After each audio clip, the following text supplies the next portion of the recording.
So guys, a Canadian watch, my first one from Momentum. And I bought this watch from Momentum because I have a lot of positive memories and thoughts when it comes to Canada because I have family there. I've been there a number of times and I absolutely adore it as a country. Whoever lives there, some of you viewers who watch me from Canada, I'm very envious of your beautiful country. As much as I love Britain, I just love the massive, beautiful open spaces. It's very outdoorsy kind of place. It's very much that kind of ethos. And that is what drew me to field watches in particular, because I'm an outdoorsy kind of guy. And Momentum, they specialize in watches built for purpose and they're incredibly good value. And they're either made in Canada, Vancouver, or in Blaine, USA. What's not to like? So I had to get one in to take a look because the backstory is interesting. 1980, they've been making watches from. They're made, like I said, in Vancouver or in Blaine, USA. They are built for a purpose, and that's outdoorsy, sporty watches. They do lots of dive watches, and they do have a fantastic range of field watches. And this is something that is right up my street.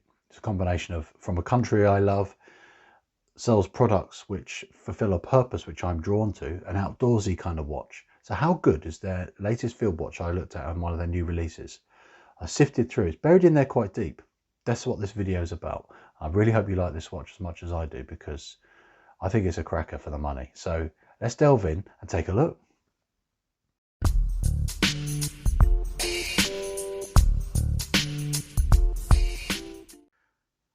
So like I said in the intro, this Momentum is from Canada and I just think it offers amazing value for money for a watch that has what is a really good set of specifications, and that's what we're going to start this video with. So the way this video is going to break down is I'm going to run through the stats and the specs, and I'm going to do a nice little video montage slideshow of this watch out in the gorgeous autumn sun. And this kind of colorway works so well in this time of year, autumn, with the lovely orange leaves, and it's just that lovely sunlight that we get this time of year. It reminds me of my really happy memories and times that I've spent in Canada.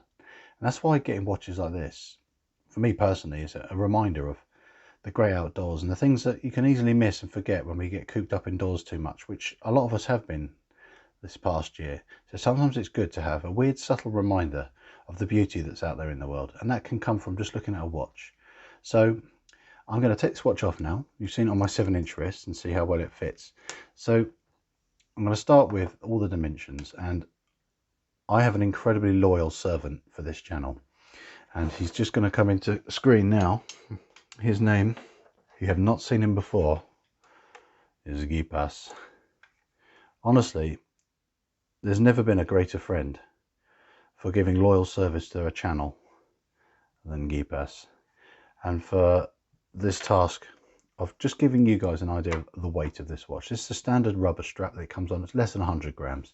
For a quartz watch, all solid stainless steel with a big chunky rubber strap, less than 100 grams is ideal. So thank you. But someone who's been putting it about a bit lately is this fella, Minch. I've seen this naughty boy on a few other channels, so not as loyal, but gives me accurate and helpful readings to help you guys know all the sizes and things when it comes to this kind of watch here. So case size, let's start with that. It's a big boy at 44, but this is misleading because 44 sounds big. It's not a big watch, and it wears really well because even though, as I've said before previously, anything over 50 is deemed quite a big watch in lug to lug, the length of the watch, this still wears really well. And I think the thing that helps it is its height, only 10.4. That's slim. Benefits of being a quartz watch. And this is no ordinary quartz watch. I'll go into that in a little bit. But another good thing about the fact that this watch has a golden ratio, because it's again has a 44mm case size, but a benefit of balancing the design of the watch is the dial size is big. It's nearly 34mm. So it's not too underdialed, because some watches can be 44mm but have a tiny little dial buried in there, hidden away. This doesn't suffer that. Another nice feature when they've got a big chunky watch, it's a nice big chunky crown, which is at the unusual 4 o'clock position, so it's just over 6 mil. Now the lug width for, if you were to change the strap at all, is a nice big 22 mil. So what we're going to move on to now is what this watch is made of. And it's an entirely brushed and a little bit of bead blasting on the back here.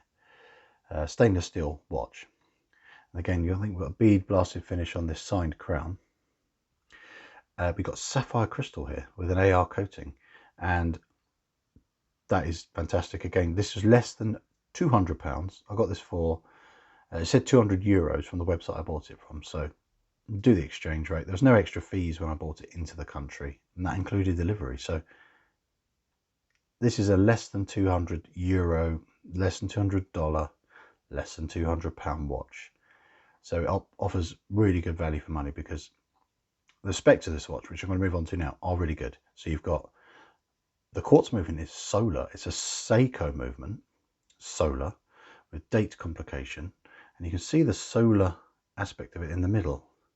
It's like an unusual, really, really glossy textured finish on the dial, and that's the solar panel effectively absorbing the light. So you never have to worry about battery change. You've got a really good power reserve. If you just chuck this in a drawer for months on end, it would hold its charge for a very long time, and it's a grab and go watch, which is what you want for an adventure, outdoorsy kind of watch. It's just something that's not going to let you down, and you've got the added benefits of an all brush finish, so it's not going to be too shiny in the bright light. You've got the sapphire crystal for protecting it from scratches, so you maintain the legibility, and you've got the quartz accuracy.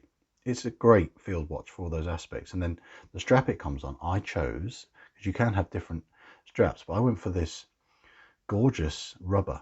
I know you can't smell through the device you're watching this on, but this, according to my son, he says it smells like Tic Tacs, and I think he's right. This is such a gorgeous smelling rubber strap. It's a gorgeous genuine rubber, and we've got this lovely waffly design underneath, which gives excellent breathability and sweat dispersing when you're wearing the watch. It's so comfortable to wear, and it's lightweight, of course, and the thickness of it is very nice. It's in balance with the design of the watch. Another cool thing is, see, you've only got one hole, but underneath you've got holes sort of pre-punched. So when you first get the watch and put it on, you can pretend you're literally just going to put it on for the first time, and you punch the hole that way you want it. So what happens is you end up with just one hole, and if you end up needing to make more holes, it's as easy as you put it on. I'll do that now. And what you do is, that first time you're putting it on, you go, well, that's the comfortable point, and then you feel where it's just naturally wanting to punch through, and it does. If you needed to make a hole for extending it, you would do the same. You'd find the next hole along underneath, and then it just punches through. You literally push it. It's really easy. I'm not going to make any more holes now, just to show you, because I like the neat design of when it has only one hole. And the good thing is, if you're getting this watch really muddy and gunky, you're not going to get mud all in the holes or anything. You've only got one hole, and that's going to be filled with this part of the strap here. So I think that's really clever.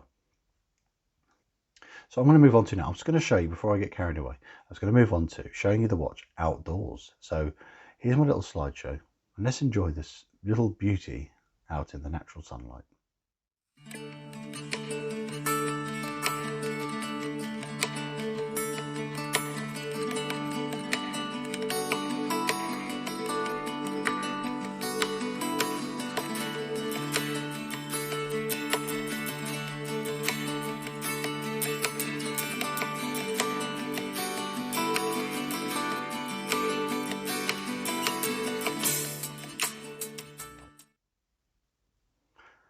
So now you've seen how pretty this watch is out in natural light, and how it just seems to work at this time of year. It's a definite outdoorsy watch. I went for this colorway. You can get different ones. You can get one with a bluish dial, and you can get different color straps. You can get yellow rubber, things like that.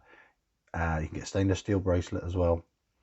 I went for this just because I find with this is a field watch. This kind of aesthetic is complemented by having this colorway. The green and the orange work so well together, and I just think it's a marriage made in heaven.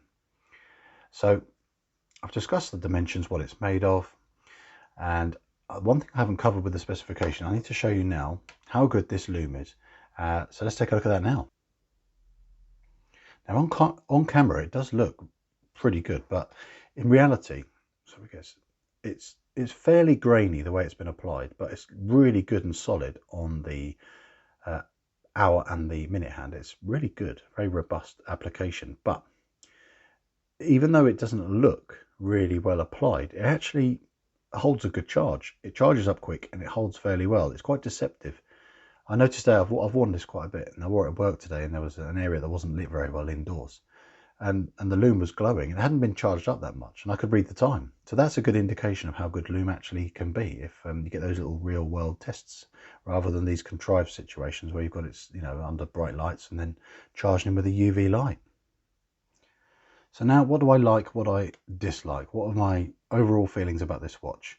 Well, to start with, we're going to start with the likes, and the likes are the 12, 3, 6 and 9 dial design with the word momentum, and then the model name was Steelix Eclipse. All the text, everything is so well balanced on this watch. It's very uniform, it's very neat, and it's a very proportionately designed watch. And by that I mean you've got nothing that seems to make it feel disjointed at all. Even the date wheel is in black, so it just blends in with the dial design, and that is something I really like.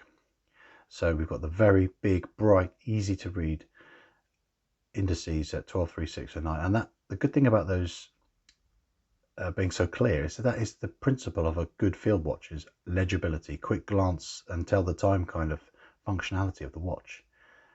And then you've got the subtle ring here with all the 24-hour markings as well, which is really nice, and it's in orange text as well to complement the orange arrow there. The very faint orange lines on the dial built into the solar panel, it's like a X design, and then the orange hand.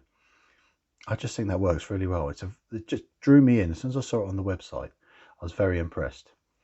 And I like the bead blasted back, because that's the bit that's against your skin all the time, and it's good to have a finish which is smooth and it's not going to get scratched up just so quickly. I just like that. It's just really comfortable and well thought out, very much toolish looking design. That's very good.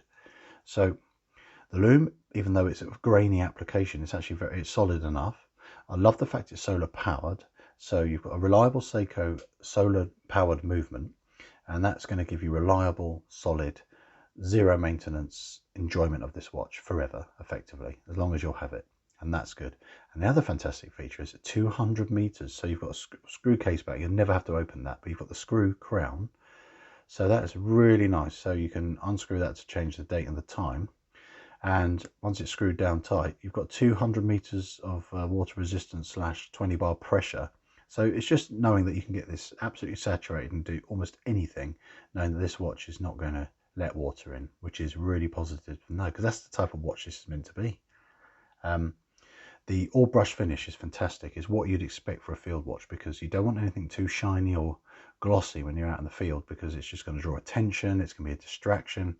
And it just adds to the toolish aesthetic by having it all brush finish. The brushing has been really well done. Longitudinal at the sides, you've got the nice circular motions, perfectly done on the bezel. The fit and finish on this watch is extremely good, especially at this price point, I must say. And there's no issues underneath the dial. Now, this is a quick story about the amazing customer service I got from Momentum. This is my second one, identical. The first one had scratches on the dial. I think these solar paneled aspects of the watches are incredibly delicate, and unfortunately had some scratches on it.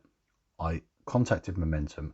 They couldn't have been more helpful and more efficient. They sent me a replacement watch before I even posted the faulty one, or the damaged one, back to them, and they issued even me a refund for the cost of postage of returning the original damaged item. They were fantastic. That is incredible customer service.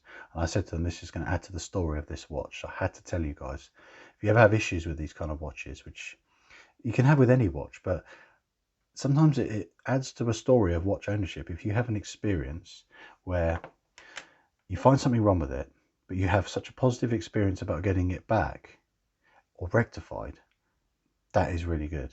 So negatives, well, I think there's an element of childishness with the design, and by that I mean it's, you know, the big bold, very cartoonish numerals on here, the Arabics, that almost a cartoonish effect to it. But personally I like that, but it's something slightly childlike about it. It's just something about me. Maybe I'm just a grown-up child. I think I'm a man child. But the second sound as well, even though it hits the markers, it should be longer. It's about 2 or 3 mil away from the actual second marker on this ring here. I wouldn't have minded a taper on here. I think it's a little bit too chunky looking. Would have been nice with a 2 mil taper. But the rubber, going back to positives again, I forgot to mention this rubber strap is exceptional quality, and I love the smell. And it really goes with this kind of watch. It's the kind of watch strap you can get wet and go do anything with. You don't have to worry about a leather strap. Obviously a leather strap, you can get that wet and that'd be a problem. This, no problem. So it's got lots of nice details. You know, we've got the signed crown, excellent branding, nice history. It's from a fantastic part of the world, and this watch is built for purpose. 200 meters sapphire, brush finish, decent enough lume, solar movement. It's a spec monster for the money, and it's not paying homage to anything. It's a unique design, and it's built to do the job, and that is to suit your lifestyle of being an outdoors person, having fun in the beautiful wilderness. And wearing a timepiece is just going to complement your lifestyle. And that's why I love it. So if you've enjoyed this review, don't forget to subscribe. I really value you supporting the channel and subscribing, and you can check out all my other content. I've made over 100 videos now, and I really hope you can find something amongst that collection that is of interest to you. But in the meantime, I hope you've enjoyed my review of this Momentum solar panel Steelix Eclipse, and I've very much enjoyed making this review because I adore this watch and where it came from. And I adore you guys too for supporting this channel. Thanks again. Bye for now.